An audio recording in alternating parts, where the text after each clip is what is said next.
Let's level about the high-speed rail. The current project, as planned, would cost too much and respectfully take too long. There's been too little oversight and not enough transparency. Right now, there simply isn't a path to get from Sacramento to San Diego, let alone from San Francisco to LA. I wish there were. However, we do have the capacity to complete a high-speed rail link between Merced and Bakersfield. Ever since its conception a decade ago, the California high-speed rail line has been a subject of controversy amongst Californians across the state.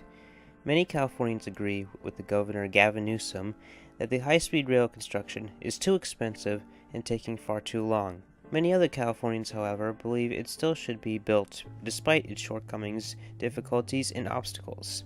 So let's jump into it and discuss this issue. We will be talking about why the high-speed rail line should be built. First of all, there are three counter-arguments of the high-speed rail line being built, one of which is the expense, the ever-growing price tag.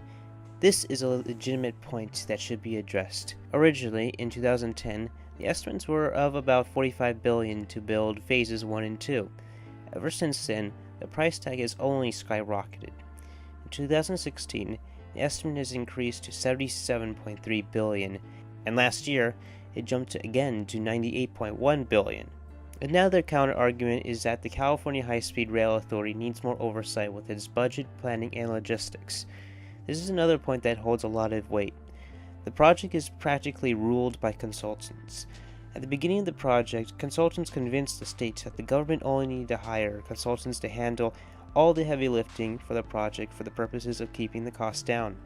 Not to mention that these consultants were only managed by a small staff of actual government workers, which led to the significant portions of the project being mismanaged. Examples include an engineer hired by a consultant average 4 times more than would be directly hired by the state. Another example is that state employees in some cases would report to consultants rather than the other way around. There are also cases in the California High-Speed Rail Authority where there are managers that were brought in as promotions by their friends, and many don't know who is defined in doing what. The other main counterpoint is the existence of all the technological and logistical restrictions in play. In essence, the actual construction will be a huge hassle. A large part of the budget will go to negotiating, buying, and zoning the land from farmers and other landowners. But this is the least of their worries. Once construction moves to more suburban and urban areas, there will be increasing amounts of community opposition to the project, which will result in more and more lawsuits. Not to mention, the state has to develop a safe and efficient way to construct this rail system with the capacity to hold 2 trains moving at 220 miles per hour. I just want to put emphasis that the high-speed rail line will need lots of preparation and will need to undergo many tests to ensure safety. Here is a video of a high-speed train in Spain that crashed and killed 80 people in 2013.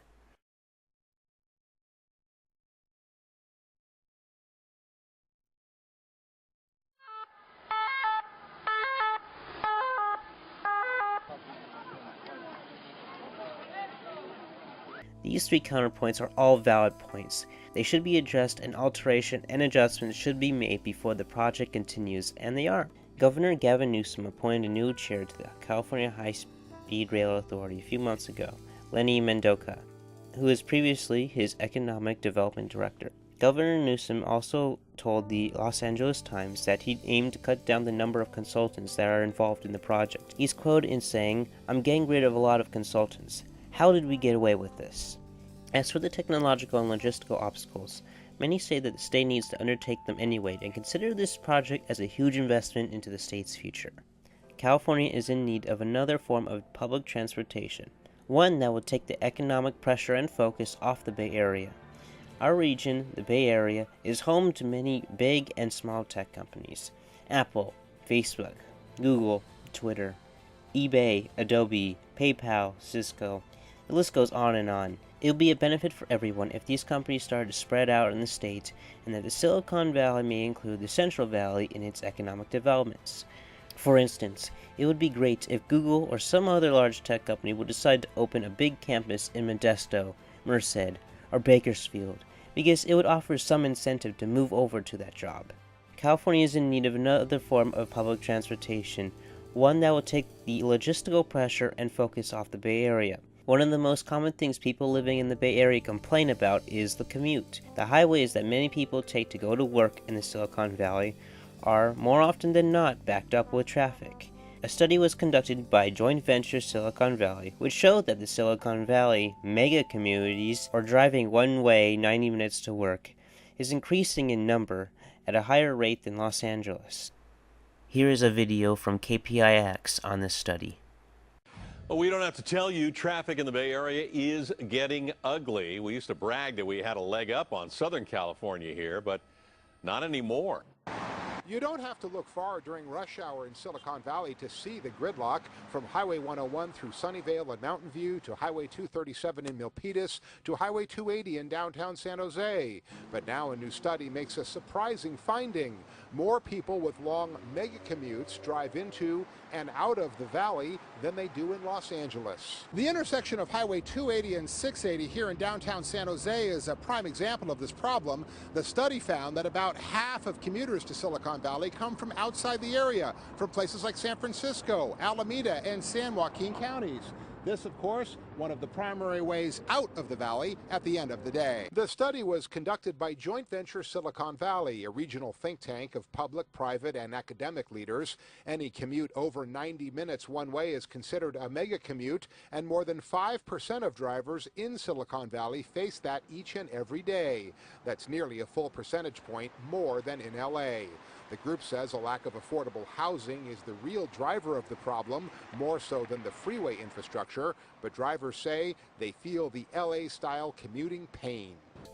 Building this high-speed rail will give Californians a faster logistical alternative while alleviating some of the pressure from the highways. The existence of a high-speed rail line that connects different parts of the state will spread the economic prosperity of the Bay Area across California, which will lighten the influx of immigration into the Bay Area.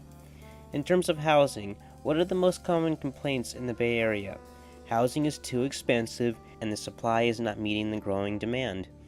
However, if the Central Valley becomes more developed, more desirable, and is more sought after, the hope is that the cities in the Bay Area could get the opportunity to catch up with their housing demands while the Central Valley gets the limelight.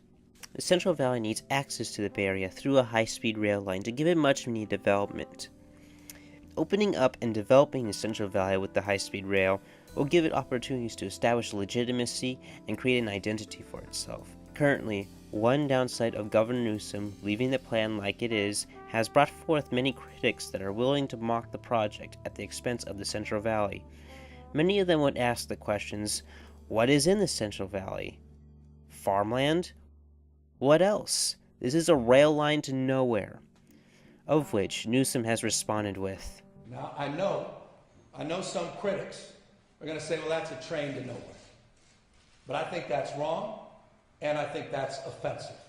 The people of the Central Valley endure the worst air pollution in America and have some of the longest commutes in this state. And they have suffered too many years of neglect from policymakers, respectfully, here in Sacramento. They deserve better. If the high-speed rail line is built, it would seemingly bring cities closer together. The high-speed rail is expected to be around 2 times faster than the existing rail lines. Caltrain and Amtrak say that the max speeds their trains go in California, depending on the terrain, are 79 miles per hour. The High-Speed Rail Authority has touted that their trains will travel at 220 miles per hour.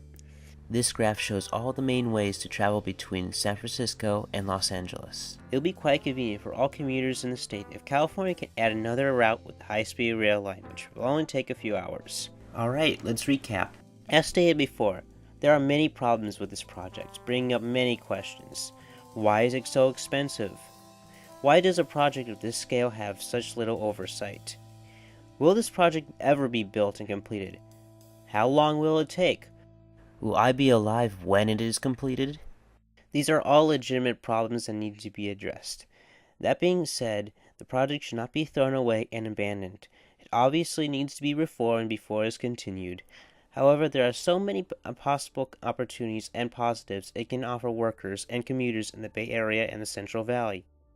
It can take the economic, housing, and logistical pressure off the Bay Area and give the Central Valley many opportunities to develop and become an admirable part of the state. It would also give commuters easier access to other farther parts of the state, such as Los Angeles and San Diego. It would not only make California into a better state with faster commutes, but it also give us a better and respectable reputation amongst the country. You can't say this enough. The high-speed rail is more than a train project. It's about economic transformation. It's about unlocking the enormous potential of the valley. You know, we can align our economic and workforce development strategies anchored by the high-speed rail and pair them with tools like opportunity zones that can form the backbone of a reinvigorated Central Valley economy. Merced, Fresno, Bakersfield, and communities in between are more dynamic than people realize. The valley may be known around the world for agriculture, but there's another story ready to be told, a story of a region hungry for investment, a workforce eager for more training and good jobs, Californians that deserve a fair share of our state's prosperity.